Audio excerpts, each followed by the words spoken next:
I'm Sally. Life's been a bit rubbish and a bit hard recently. I've messed up big style and ended up on probation. I'm also in a very difficult relationship. It's violent and dreadful and I just need to get out of it.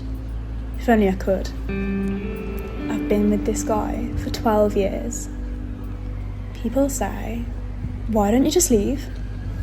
But they don't understand that after that long, you don't feel like there is a way out.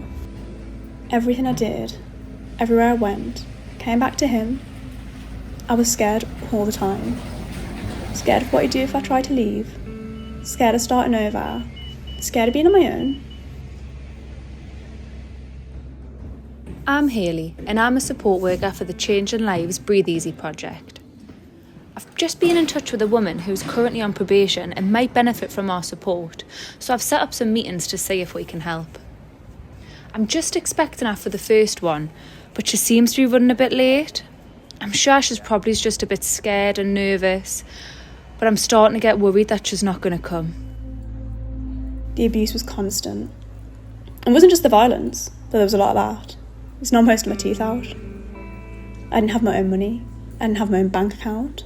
We even shared a phone, so I had no way of speaking to anyone without him knowing. I was completely cut off. I felt like I didn't exist outside of him. When I first read the referral, it was clear how serious and dangerous the situation was. The language used showed just how entrenched the abuse was and how isolated this woman had become. There were significant risks around her safety, our mental health, and our dependency on our partner. I drank a lot. It helped me get through the days. My mental health was really bad, and there were times when I just didn't want to be here anymore. I tried to end my life more than once. Even though I had my own flat, I couldn't stay there. Being alone terrified me. With him, at least I knew what I was expecting. My kids had been taken away and adopted, and that broke something inside of me. After that, I haven't trusted services at all. Every time someone said they were trying to help, it felt like they were just taking things away from me. I felt judged and blamed, like everything that had gone wrong was my fault. I'm hoping we can create an environment where we can reduce the pressure and just help her feel supported rather than becoming overwhelmed. At first, most people we come in touch with can be quite guarded.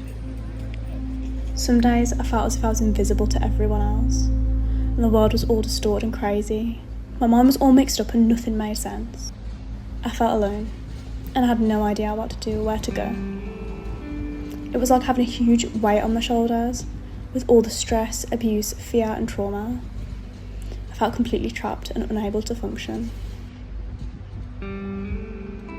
Now I've been told about another referral, another service, but I just thought, here we go again, yet another service. I just shut down. I didn't see the point. I'd lost hope that anything could change. Meeting new people scared me because I didn't trust that anyone really cared, or that I wouldn't be punished again for being honest. But something has made me go ahead. At least to give it a try. I am pretty desperate at the moment. So now I'm heading to my first meeting. A bit scared if I'm honest. I'm not sure if it's a waste of time. I might just turn around and go home. Oh God, there's a support worker. It's too late to run away now. Oh, fab. Here she is. Our approach was to completely slow everything down. There was no pressure to make decisions or leave the relationship immediately.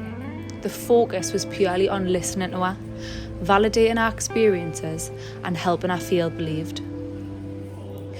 Initially, you could see how wary she was of services and professionals and didn't say much. There was a strong sense of mistrust, which was completely understandable given our past experiences. Building trust was my main priority, not just fixing everything all at once. It was clear that this was going to take a little bit of time, but that first meeting mattered. Even though she was closed off, at least she showed up. As trust began to develop, our focus shifted towards practical safety and risk reduction. We spent time exploring safety planning, ensuring Sally understood all of her options, and also felt empowered to use them when she needed. We confirmed that her address was already flagged on police systems, meaning response officers would prioritise attendance. We also discussed the option of calling 999 and pressing 5 if she was unable to communicate verbally.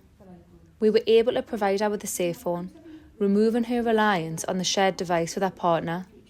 Not only did this significantly reduce her risk, it also increased our engagement with external services.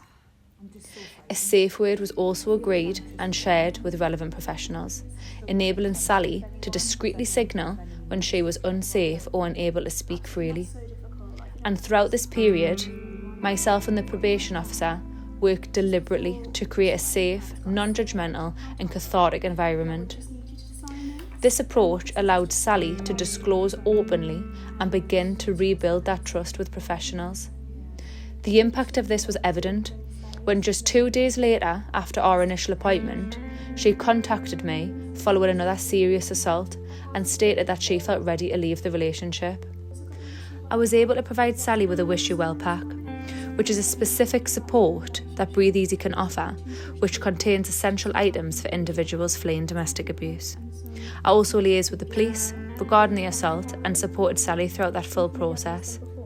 At this stage, Sally hadn't yet been allocated an IDVA, making the Breathe Easy intervention critical in reducing immediate risk and supporting access to safe accommodation. I supported Sally to attend Gateshead Civic Centre to explore emergency housing options. Through the Breathe Easy intervention, Sally was able to secure safe accommodation, food, clothing, a safe phone, and consistent emotional and practical support.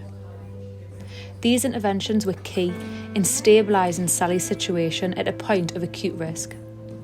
This support gave Sally the chance to move forward with her life, free from the fear of her partner.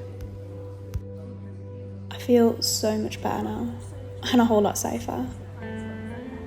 Still, I have moments of desperation and being anxious, but nothing's perfect. It'll go. The good thing is that I do think I've made a change and moved forward. I can see a future.